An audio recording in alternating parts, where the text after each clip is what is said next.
মুসলিম শরীফের হাদিসের ভিতরে এসেছে, গভীর রাত্রে রাতের তৃতীয় অংশে আল্লাহ রাব্বুল আলামিন প্রথম আকাশে আসেন আর ডেকে বলেন, পৃথিবীতে আছো নাকি কেউ গুনাহ করে জীবন বরবাদ করে দিয়েছো, আমার কাছে মাফ চাও। ঋণগ্রস্ত আছো, অসুস্থ আছো, অপমানিত আছো, কে আছো মাজলুম, আমাকে ডাকো, আমার কাছে বলো, আমি ডাকে সাড়া দেব, জীবনের আশা পূরণ করে দেব। ওই সময় যেই সমস্ত লোকেরা কাঁদে তাহাজ্জুদের নামাজ পড়ে, আল্লাহ জিজ্ঞেস করেন ফেরেশতারা, অমুক অমুক দেশ অমুক অমুক বান্দারা কাঁদে কেন? ফেরেশতারা বলে, রব্বুল আলামিন তুমি তো ভালো করে জানো। আল্লাহ বলেন, জানি, তবুও তোমাদের মুখে শুনতে চাই। তারা বলে, রব্বুল আলামিন তোমার এই বান্দা গুনাহ করেছি, গুনার জন্য মাফ চায়, জাহান্নাম থেকে বাঁচতে চায়।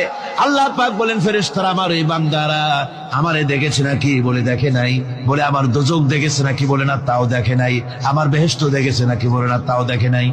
আল্লাহ পাক বলেন, ফেরেশতারা সাক্ষী থাকো, ওরা আমাকে দেখে নাই, আমার বেহেশত দোজখ কিছুই দেখে নাই, শুধুমাত্র আমার নবীর কথা, আমার কোরআনের কথা বিশ্বাস করে আরামের ঘুমকে হারাম করে যেভাবে তারা কাঁদতেছে, সাক্ষী থেকে যাও ফেরেশতারা, আবার রহমতের দরিয়ায় জোশ মেরেছে, আমার ওই ক্রন্দনরত বান্দাগুলিকে আমি আল্লাহ মাফ করে দিলাম।